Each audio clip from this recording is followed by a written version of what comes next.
রিজিক মহান আল্লাহর অন্যতম নেয়ামত। ইবাদত কবুলের অন্যতম শর্তও হালাল রিজিক। হালাল রিজিকের জন্যই মানুষ পরিশ্রম করে। মানুষ এক সময় ভালো ও পর্যাপ্ত রিজিক ও নেয়ামত ভোগ করলেও হঠাৎ কোনো এক অদৃশ্য কারণে রিজিক কমে যেতে শুরু করে। কিন্তু কেন মানুষের রিজিক কমে যায়? দর্শক, কী কারণে রিজিক কমে যায় চলুন জেনে নেই। মানুষ রিজিক কমে যাওয়ার কারণে হতাশ হয় আর কারণ খুঁজে বেড়ায়। কোনো কারণ খুঁজে পায় না, কিন্তু গুনাহের কাজ ছাড়েও না। অন্যায় পথে চলা বন্ধ করে না, অন্যায় অপরাধের কথা চিন্তাও করে না। এ অপরাধ বা অন্যায়ের কারণেই মানুষের রিজিকের বরকত কমে যেতে থাকে। হাদিসে পাকে রিজিক কমে যাওয়ার প্রকৃত কারণ উঠে এসেছে। তা হলো, হজরত সাউবান রাদিয়াল্লাহু আনহু বর্ণনা করেন, রাসূল সাল্লাল্লাহু আলাইহি ওয়াসাল্লাম বলেছেন, দোয়া ব্যতীত আর কোনো কিছুই ভাগ্য পরিবর্তন করে না। নেক কাজ ব্যতীত আর কোনো কিছুই মানুষের আয়ু হায়াত বাড়ায় না, এবং কৃত গুনাহের কারণেই বান্দা জীবিকা বা রিজিক থেকে বঞ্চিত হয়। ইবনে মাজাহ, মুসনাদে আহমদ, মিশকাত।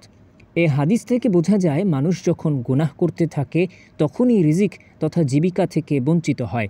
মানুষের রিজিক কমে যায়, যা মানুষ অনুমান করতে পারে না। গুনাহমুক্ত জীবনের জন্য প্রয়োজন আল্লাহ তাআলার কাছে ক্ষমা প্রার্থনা করা। তবেই আল্লাহ তাআলা তার বান্দার গুনাহ ক্ষমা করে দেবেন, যেভাবে আল্লাহ তাআলা কুরআনে পাকে ক্ষমা প্রার্থনার ফজিলত ঘোষণা করেছেন। অতঃপর বলছি, তোমরা তোমাদের পালনকর্তার ক্ষমা প্রার্থনা করো। তিনি অত্যন্ত ক্ষমাশীল। তিনি তোমাদের উপর অজস্র বৃষ্টিধারা ছেড়ে দেবেন, তোমাদের ধন সম্পদ ও সন্তান সন্ততি বাড়িয়ে দেবেন, তোমাদের জন্য উদ্যান স্থাপন করবেন এবং তোমাদের জন্য নদী নালা প্রবাহিত করবেন। সূরা নূহ, আয়াত 10-12। দর্শক, কোরআন ও হাদিস থেকে জানা যায়, বেশ কিছু কাজে মানুষের রিজিক ক্ষতিগ্রস্ত হয়, অর্থাৎ রিজিকে বরকত কমে যায়। চলুন জেনে নেই কাজগুলো কি কি। 1. পাপ কাজে লিপ্ত হওয়া। যেসব কাজে মানুষের রিজিক ক্ষতিগ্রস্ত হয় তার মধ্যে অন্যতম হল গুনাহ বা পাপাচারে লিপ্ত থাকা। সাউবান রাদিয়াল্লাহু আনহু এর বিবরণে রয়েছে, রাসূল সাল্লাল্লাহু আলাইহি ওয়াসাল্লাম বলেছেন, সৎকর্ম মানুষের আয়ুষ্কাল বাড়াতে পারে এবং দোয়া মানুষের তাকদীর পরিবর্তন করতে পারে, আর মানুষ তার পাপ কাজের কারণে প্রাপ্য রিজিক থেকে বঞ্চিত হয়। ইবনে মাজাহ, হাদিস 4022। 2. নেয়ামতের শুকরিয়া আদায় না করা। আল্লাহ তাআলা তার অশেষ নিয়ামত দ্বারা আমাদের ঘিরে রেখেছেন। রিজিক তার অন্যতম নিয়ামত। এসব নিয়ামতের শুকরিয়া আদায় না করলে বরকত ও কল্যাণ লাভ করা যায় না। আল্লাহ তাআলা বলেন, যদি তোমরা কৃতজ্ঞতা স্বীকার করো তাহলে আমি অবশ্যই তোমাদের বেশি বেশি করে দেব, আর যদি অকৃতজ্ঞ হও তাহলে মনে রেখো, নিশ্চয়ই আমার শাস্তি অত্যন্ত কঠোর। সূরা ইব্রাহিম, আয়াত 7। 3. মিথ্যা কসম খাওয়া ও ধোঁকা দেওয়া। মিথ্যা কসম খাওয়া এবং মানুষকে ধোঁকা দিলে আয় উপার্জনের বরকত চলে যায়, আর বরকত চলে যাওয়া মানে রিজিক ক্ষতিগ্রস্ত হওয়া। রাসূলুল্লাহ সাল্লাল্লাহু আলাইহি ওয়াসাল্লাম বলেছেন, বেচা কেনা করার সময় তোমরা অধিক কসম করা থেকে সাবধান থেকো, কারণ মিথ্যা কসমের দ্বারা বিক্রি বেশি হয় কিন্তু বরকত ধ্বংস হয়ে যায়। মুসলিম, হাদিস 1607।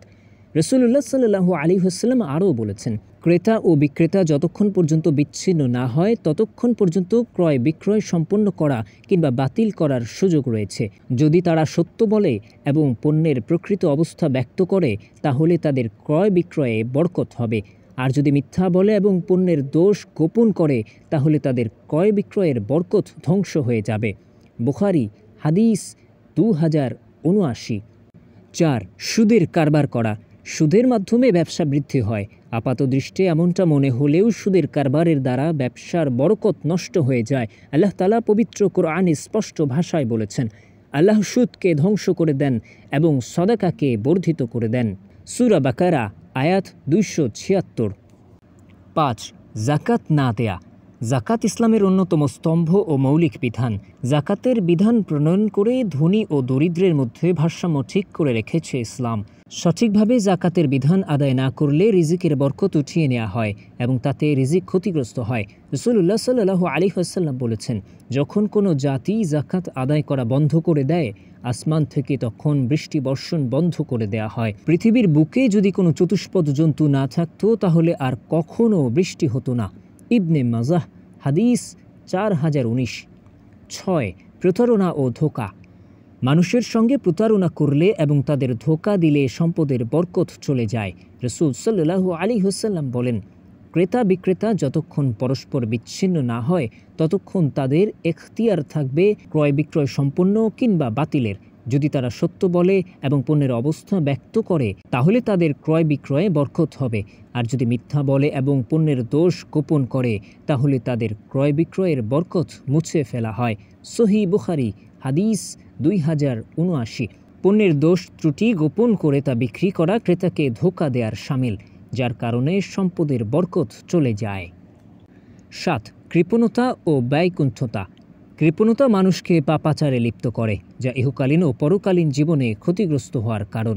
নবী করিম সাল্লাল্লাহু আলাইহি ওয়াসাল্লাম বলেন, তোমরা কৃপণতার ব্যাপারে সাবধান হও, কেননা তোমাদের পূর্ববর্তীরা কৃপণতার কারণে ধ্বংস হয়েছে। অর্থলোভ তাদের কৃপণতার নির্দেশ দিয়েছে, ফলে তারা কৃপণতা করেছে।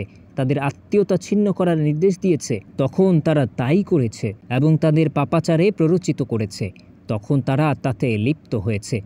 সুনানে আবু দাউদ হাদিস 1698।